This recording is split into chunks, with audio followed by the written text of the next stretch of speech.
Denis, vous êtes le fondateur de Canneberge Québec? Oui, c'était en 1995. On a commencé à bâtir ici. Faut que tu t'imagines qu'ici, là, c'était une forêt. Une grande forêt, là. Il n'y avait pas rien, rien, rien. Fait qu'il a fallu défricher, enlever des arbres, enlever des souches. Puis là, on a commencé à développer. Puis tant qu'on plante un champ de canneberge, ça prend 3 ans avant d'avoir une récolte. Fait qu'il fallait se préparer d'avance, puis il fallait avoir les reins assez solides pour endurer ça 3 ans de temps sans revenu, puis de la dépense tous les ans. Fait qu'on a commencé ici. La première année, on a planté 15 acres. Puis maintenant, on est rendu à 235 acres. Pourquoi vous avez décidé de vous lancer là-dedans, dans la Canneberge? Ouais. Moi, j'avais des usines d'engrais. Puis je vendais de l'engrais au Massachusetts dans un distributeur qui distribuait aux gars de Canneberge. Puis j'allais pour leur vendre. Puis eux, ils se promenaient en hélicoptère pour aller voir le champ. Puis moi, quand je vendais de l'engrais, c'était un petit pick-up. Fait que j'ai dit, il doit y avoir de l'argent là-dedans. Fait que je savais pas qu'il y en existait au Québec. J'avais deux gars de partis au Québec.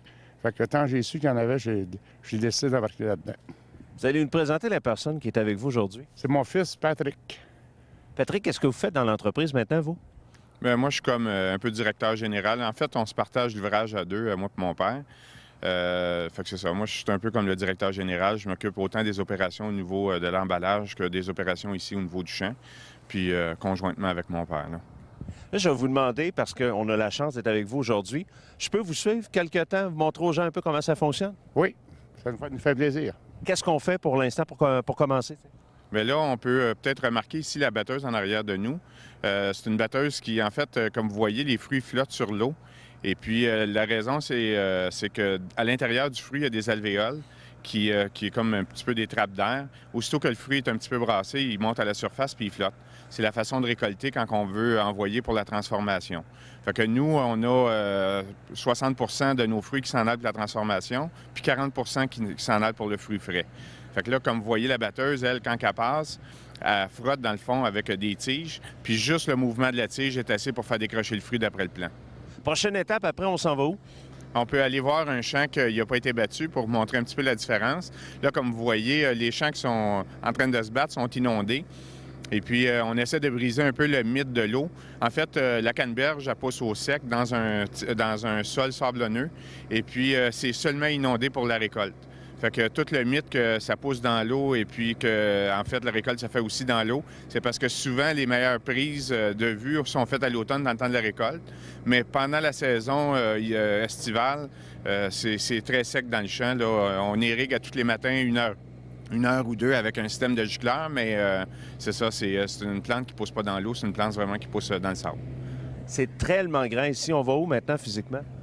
On va aller de l'autre côté des digues. Ici, il y a une grande section, puis l'autre bord, il y a une autre section. On a 3-4 sections dans la chose. Donc, on va aller dans l'autre section.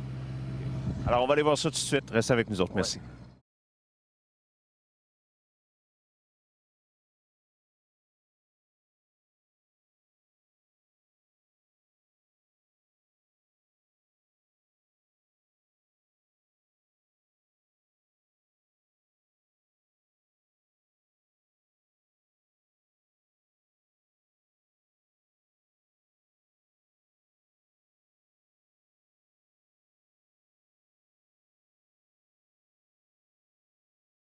Patrick, je voudrais qu'on fasse vivre aux gens l'expérience, en fait, à partir du début de l'année. Comment ça se passe?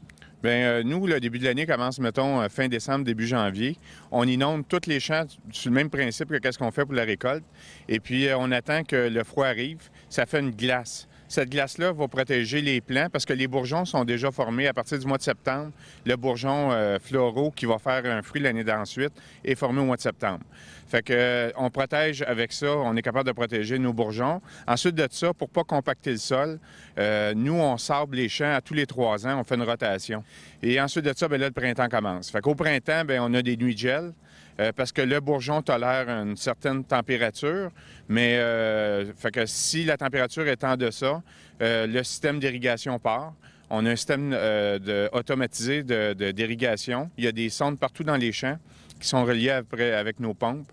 Et puis ça envoie un message à l'ordinateur sur la pompe à part, puis elle nous envoie un message.